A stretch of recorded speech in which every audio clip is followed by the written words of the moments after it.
बार एक हमारे मित्र, एक दिन मैं एक अपने मित्र के घर गया। तो एक दिन जब मैं दरवाजे पर पहुंचा तो उसमें कुछ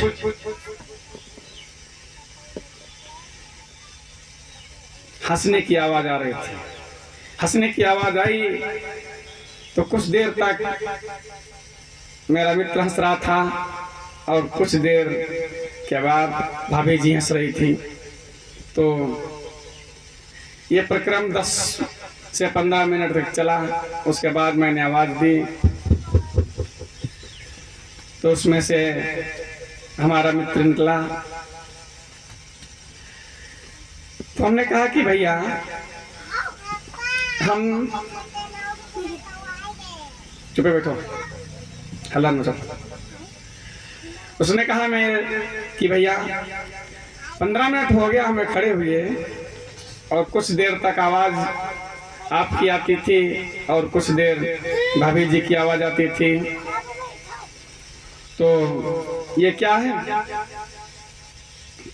तो भैया ने कहा कि देखो जब मेरी श्रीमती जी उठ जाती तो कुछ देर वो हमको चप्पल फेंक के मारती और जब मुझे पड़ जाता तब वो हंसती, और ये उनके मारने से मुझे नहीं पड़ता तो मैं हंसता।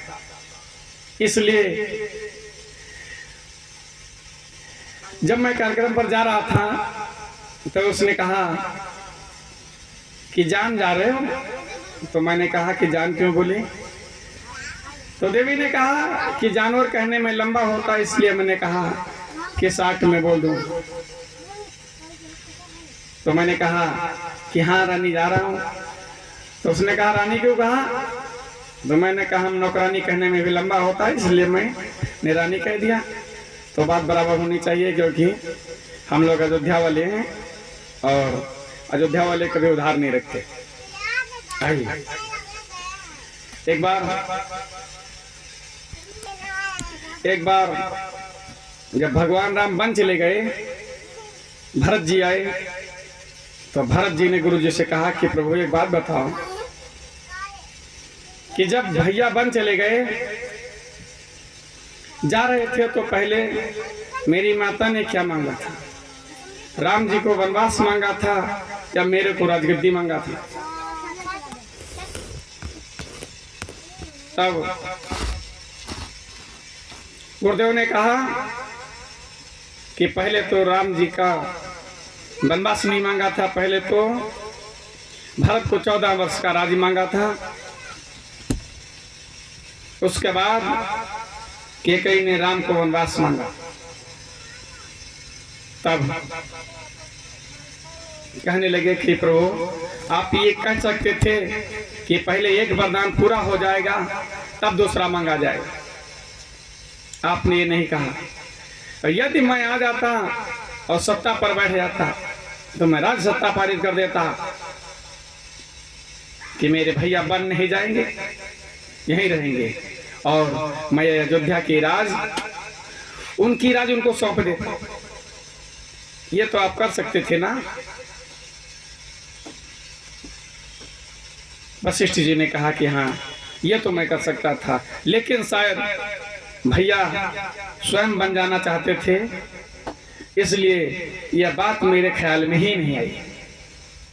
आज इसलिए हे भरत अब तुम इस राज्य को संभालो और जब राम जी आ जाएंगे 14 वर्ष के बाद उनकी राज उनको वापस कर देना। तब तक सुमंत जी आ गए। सुमंत जी ने कहा कि हे भैया भरत तुम इस राज्य की सत्ता को संभालो, जब समय राम जी आएंगे वापस तो सोच लेना कि राज उनकी है, उनको दे देना चाहिए। भरत जी ने कहा कि जिसकी राज है उसको देने के लिए सोचना पड़ेगा, तो क्यों ना हम इस राज्य को आज ही वापस कर दें। और एक बार कुर्सी पर बैठने के बाद फिर पुनः उस कुर्सी को छोड़ना दुर्लभ हो जाता। भरत जी ने विचार किया एक बार कुर्सी पर बैठने के बाद, फिर कुर्सी को छोड़ना इतना आसान नहीं, इसलिए